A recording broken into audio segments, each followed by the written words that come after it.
इराणकडे अजूनही वेळ, त्यांनी शांततेचा मार्ग स्वीकारावा, अन्यथा विनाश होईल. डोनाल्ड ट्रम्प यांचा इराणला इशारा.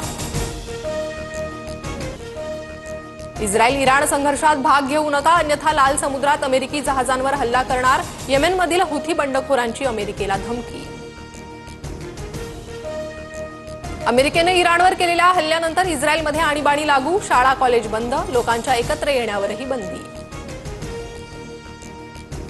युद्धग्रस्त इराणमधून आतापर्यंत 1100 भारतीय मायदेशी. ऑपरेशन सिंधू अंतर्गत भारतीय पुन्हा भारतात परतले. माळेगाव सहकारी साखर कारखान्यासाठी मतदान सुरू, चौरंगी लढत होणार. चंद्रराव तावरे, अजित पवार आणि युगेंद्र पवारांमध्ये रस्सीखेच. मतदारांना प्रतिनिधी निवडण्याचा अधिकार, कोण विकास करणार हे मतदार ठरवतील. माळेगाव कारखाना निवडणुकीसाठीच्या मतदानानंतर अजित पवारांची प्रतिक्रिया. तुमची चमचेगिरी आणि चमकोगिरी बंद करा, जे बोलायचंय ते तुमचे आणि आमचे पक्षप्रमुख बोलतील. ठाकरेंच्या शिवसेनेच्या नेत्यांवर संदीप देशपांडेंवर निशाणा.